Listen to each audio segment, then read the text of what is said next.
आसुछि चलित वर्षर शेष एवं अंतिम चंद्रग्रहण आउ चंद्रग्रहण ठारू बदली जीव वृष राशि भाग्य। आपणकर जदि वृष राशि हुई थाए तेबे एही भिडियोटी को थरे मात्र शेष पर्यंत देखंतु काहेकि ना वृष राशि व्यक्तिविशेष मानकर जीवन एही चंद्रग्रहण ठारू बदलिबाकू जाउअछि। कारण एही ग्रहणर प्रभाव रे ग्रह नक्षत्र मानकर चलन रे गोटे बहुत बड़ परिवर्तन हेबाकू जाउअछि, जहा द्वारा एमानकर जीवन रे चलिथिबा समस्त दुख कष्ट एवं समस्यार अंत हेबाकू जाउअछि एवं पुणी थरे खुशी फेरिबाकू जाउअछि। देखंतु एहा राहुग्रस्त चंद्रग्रहण हेबाकू जाउअछि, जहाकि आपणकर दशम भाव रे संगठित हेबाकू जाउअछि, आपणकर क्यारियर भाव रे संगठित हेबाकू जाउअछि।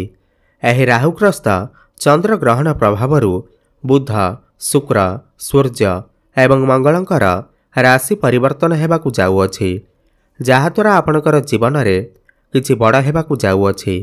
आपणक जीवन रे चलिथिबा समस्त दुख कष्टर अंत हेबाकू जाउअछि एवं एही चंद्रग्रहण ठारू पुनर्बार आपणकर जीवन रे खुशी फेरिबाकू जाउअछि। तेबे आसंतु जानिबा एही ग्रहण ठारू आपणकर जीवन रे कौन सबु बड़ परिवर्तन हेबार अछि। एहा पूर्वरु जदि आपणकर भी वृष राशि हुई थाए एवं आपण भी ईश्वरंकु सच्चा हृदय भक्ति करुथांती विश्वास करुथांती तेबे एही भिडियोटी को लाइक करी कमेंट बॉक्स रे जय जगन्नाथ हर हर महादेव अवश्य लिखि दियंतु। देखंतु पूर्वर आपणकर स्वास्थ्य खराब रहुथिला, धन जनित समस्या देखा देउथिला, आपण ऋण नेइथिले किंतु ऋण सुझी पारु नथिले, ऋणर भार आपणकर ऊपर बढ़ी जाइथिला, गृह परिवार रे खुशीर वातावरण नथिला, शिक्षा क्षेत्र रे समस्या देखा देउथिला, आपणकर अननेसेसरी खर्च हेउथिला, समाज रे आपणकर मान सम्मान नथिला, आपणकु चाकरी प्राप्ति होई पारु नथिला, संतान संतति पाई आपण चिंतित थिले, आपणकर व्यापार वाणिज्य रे लॉस हेउथिला, प्रेम जीवन रे मध्य समस्या देखा देउथिला। तेबे एही भली जहा भी समस्या आपणक जीवन रे चालुथिला ताहा एबे दूर हेबाकू जाउअछि। एही चंद्र ग्रहण ठारू आपणकर जीवन रे पुणी थरे खुशी फेरिबाकू जाउअछि, आपणक जीवन रे नूतन सूर्य उदय हेबाकू जाउअछि। देखंतु सर्वप्रथमे तो आपणकर दशम भाव रे एही ग्रहण लागिबाकू जाउअछि। राहुंक सहित चंद्रमा युति करिबाकू जाउछंती, जहा फल रे एही चंद्र ग्रहण ठारू आपणकर कर्म क्षेत्र रे बहुत बड़ परिवर्तन हेबाकू जाउअछि। जो माने पूर्वरु चाकरी करिसेंती सेमानकर प्रमोशन हेबार जोग बनुअछि। आपण चेष्टा जारी रखंतु एवं जो माने भी बेरोजगारी अछंती दीर्घ दिन धरी चाकरीर अपेक्षा रे थिले तो सेमानकु नूतन चाकरी मध्य प्राप्ति हेबार जोग बनुअछि। आपण चेष्टा जारी रखंतु, सफलता अवश्य प्राप्ति हेब। आपणकु समस्त इंटरव्यू रे सफलता प्राप्ति हेब। आपणकु कोनोसी एमएनसी कंपनी रे जॉब ऑफर मध्य आसी पारे। आपण आपणकर काम कार्य को नहीं विदेश यात्रा मध्य करि पारंती। राहु आपणकर दशम भाव रे थिबारु आपण किछि बड़ करिबाकू चेष्टा करिवे एवं करिवे मध्य। समाज रे आपणकर लोकप्रियता बढ़िब, मान प्रतिष्ठा बढ़िब। जो माने राजनीति क्षेत्र रे अछंती सेमानको विशेष सफलता प्राप्ति हेब। समाज रे आपण आपणकर प्रभाव विस्तार करि पारिबे। आपणक पाखकु नुआ नुआ काम आसी पारे एवं आपण समस्त टार्गेट को अचीव करिबारे सफलता हासिल करिवे। एवं शुक्र जे कि आपणकर राशिर अधिपति तृतीय भाव रे विराजमान अछंती, तो तृतीय भाव आपणकर कम्युनिकेशन भाव होई थाए, छोट मोट जगह को यात्रा करिवार भाव होई थाए। तो यही चंद्र ग्रहण परे आपणकर कम्युनिकेशन स्किल बहुत ही अधिक भल रहिबा। आपण छोट मोट जगह को अधिक यात्रा करि पारंती। जो माने भी ऑनलाइन ने काम करुछंती, डिजिटल मार्केटिंग रो काम करुछंती, फाइनेंस क्षेत्र रे अछंती, मॉडलिंग एक्टिंग लाइन रे अछंती, लेखक किंबा गायक गायिका अटंती, सेमानको शुभफल प्राप्ति हेब। शुक्र एठारे बसी आपणकर भाग्य भाव को दृष्टि देउछंती, तो भाग्य रे आपणकर उन्नति देखिबाकू मिलिबा। ଏହି ଚନ୍ଦ୍ରଗ୍ରହଣ ପରେ ଭାଗ୍ୟ ଆପଣଙ୍କର ସମ୍ପୂର୍ଣ୍ଣ ଭାବରେ ସାଥ ଦେବ। ଭାଗ୍ୟ ବଳରେ ଆପଣ କମ୍ ପରିଶ୍ରମରେ ବହୁତ ଅଧିକ ସଫଳତା ପ୍ରାପ୍ତି କରିବେ। ଆପଣ କିଛି ବଡ଼ କାମର ଆରମ୍ଭ କରିପାରନ୍ତି, ବଡ଼ କାର୍ଯ୍ୟ କରିପାରନ୍ତି, ବଡ଼ ଇନଭେଷ୍ଟମେଣ୍ଟ କରିପାରନ୍ତି କିମ୍ବା କୌଣସି ସ୍ଥାନରେ ବଡ଼ ପୁଞ୍ଜିନିବେଶ କରିପାରନ୍ତି କିମ୍ବା ଘରକୁ କୌଣସି ବଡ଼ ଜିନିଷ କ୍ରୟ କରିକି ଆଣିପାରନ୍ତି।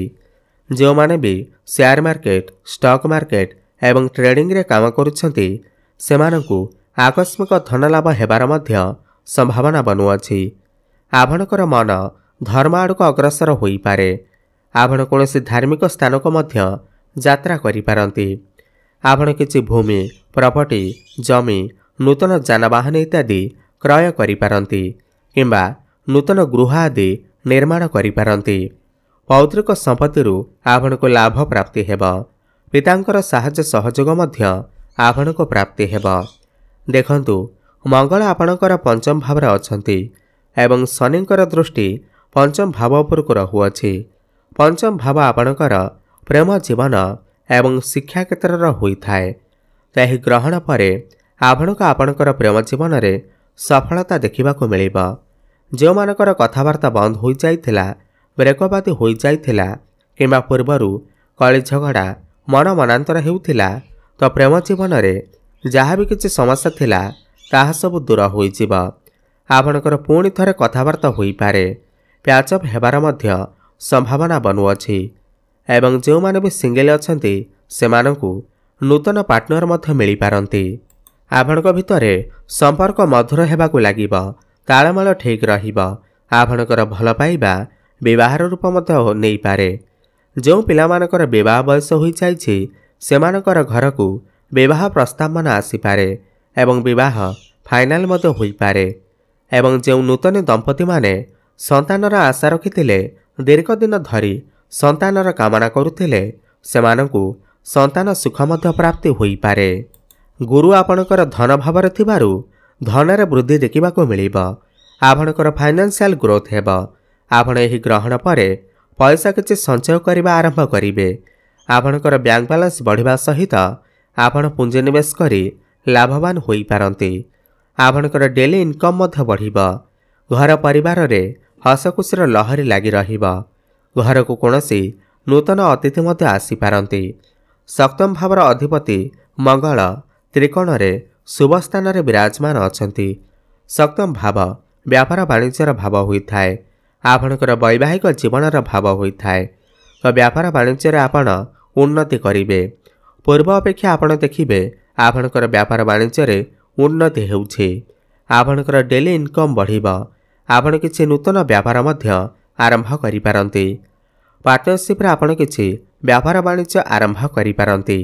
ବ୍ୟାପାରକୁ ନେଇ ଆପଣଙ୍କର ମନରେ ନୂଆ ନୂଆ ଆଇଡ଼ିଆ ମଧ୍ୟ ଆସିପାରେ। ବୈବାହିକ ଦାମ୍ପତ୍ୟ ଜୀବନ ମଧ୍ୟ ସୁଖମୟ ବ୍ୟତୀତ ହେବ। ପୂର୍ବରୁ ଯଦି ଆପଣଙ୍କର ବୈବାହିକ ଜୀବନରେ ମନ ମନାନ୍ତର, କଳିଝଗଡ଼ା ଆଦି ଚାଲିଥିଲା, ତାହା ସବୁ ଦୂର ହୋଇଯିବ। ଆପଣ ଦୁଇ ଜଣ ମିଶି କିଛି ବଡ଼ ଡିସିସନ୍ ନେଇପାରନ୍ତି। ଫ୍ୟାମିଲି ପ୍ଲାନିଂ କରିପାରନ୍ତି। ଆପଣଙ୍କର ଲାଇଫ୍ ପାର୍ଟନରଙ୍କର କ୍ୟାରିୟରରେ ମଧ୍ୟ ଗ୍ରୋଥ ଆସିବ। ପୂର୍ବରୁ ଯଦି ଆପଣ କିଛି ଋଣ ନେଇଥିଲେ, କରଜର ମାୟାଜାଲରେ ଫସି ରହିଥିଲେ, ତ ସମସ୍ତ କରଜରୁ ଆପଣଙ୍କୁ ମୁକ୍ତି ମିଳିଯିବ। କୋର୍ଟ କଚେରୀରେ ଯଦି ଆପଣଙ୍କର କିଛି ମାମଲା ଚାଲିଥିଲା, ତ ସେହି ମାମଲା ଆପଣଙ୍କ ସପକ୍ଷରେ ଯାଇପାରେ। ଶୁକ୍ର ଆପଣଙ୍କର ତୃତୀୟରେ ଥିବାରୁ ଆପଣଙ୍କର ପୂର୍ବରୁ ଯାହା ବି କିଛି ସ୍ୱାସ୍ଥ୍ୟ ସମସ୍ୟା ଲାଗି ରହୁଥିଲା ତାହା ସବୁ ଦୂର ହୋଇଯିବ। ଆପଣ ସ୍ୱାସ୍ଥ୍ୟବାନ ଅନୁଭବ କରିବେ। ଶନି ଆପଣଙ୍କର ଏକାଦଶ ଭାବ ଲାଭ ଭାବରେ ବିରାଜମାନ ଥିବାରୁ ଉଭୟ କର୍ମକ୍ଷେତ୍ର ଏବଂ ଭାଗ୍ୟ କ୍ଷେତ୍ରରେ ଆପଣ ଉନ୍ନତି କରିବେ। ଆପଣଙ୍କୁ ଆକସ୍ମିକ ଧନଲାଭ ହେବାର ମଧ୍ୟ ଯୋଗ ବନୁଅଛି। ବଡ଼ ଭାଇ ଭଉଣୀଙ୍କର ସପୋର୍ଟ ଆପଣଙ୍କୁ ପ୍ରାପ୍ତି ହେବ। ଯେଉଁମାନେ ବି ବିଦେଶ ଯିବାକୁ ଚାହୁଁଥିଲେ ସେମାନଙ୍କର ସେହି ଇଚ୍ଛା ନିଶ୍ଚିନ୍ତ ଭାବରେ ପୂର୍ଣ୍ଣ ହେବ। ଶିକ୍ଷା କ୍ଷେତ୍ରରେ ମଧ୍ୟ ଆପଣ ବହୁତ ଅଧିକ ଉନ୍ନତି କରିବେ। ଉଚ୍ଚଶିକ୍ଷା କରିବା ପାଇଁ ଆପଣ ବାହାରକୁ ଯାଇପାରନ୍ତି।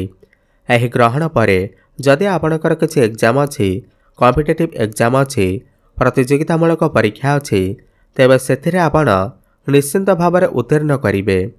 ଆପଣ କିଛି ଉଚ୍ଚଶିକ୍ଷା କରିବା ପାଇଁ ବାହାରକୁ ଯାଇପାରନ୍ତି। ଶିକ୍ଷା କ୍ଷେତ୍ରରେ ଆପଣ ବଡ଼ ଡିସିସନ୍ ନେଇପାରନ୍ତି, ବଡ଼ ପରିବର୍ତ୍ତନ କରିପାରନ୍ତି। ତ ମୋଟାମୋଟି ଦେଖିବାକୁ ଗଲେ ଏହି ଗ୍ରହଣ ପରେ ବୃଷ ରାଶିର ବ୍ୟକ୍ତିବିଶେଷମାନେ ସମସ୍ତ କ୍ଷେତ୍ରରେ ଉନ୍ନତି କରିବାକୁ ଯାଉଛନ୍ତି। ତାହା ଶିକ୍ଷା କ୍ଷେତ୍ର ହେଉ, ଭାଗ୍ୟ କ୍ଷେତ୍ର ହେଉ, କର୍ମକ୍ଷେତ୍ର ହେଉ, ସମସ୍ତ କ୍ଷେତ୍ରରେ ଉନ୍ନତି କରିବାକୁ ଯାଉଛନ୍ତି।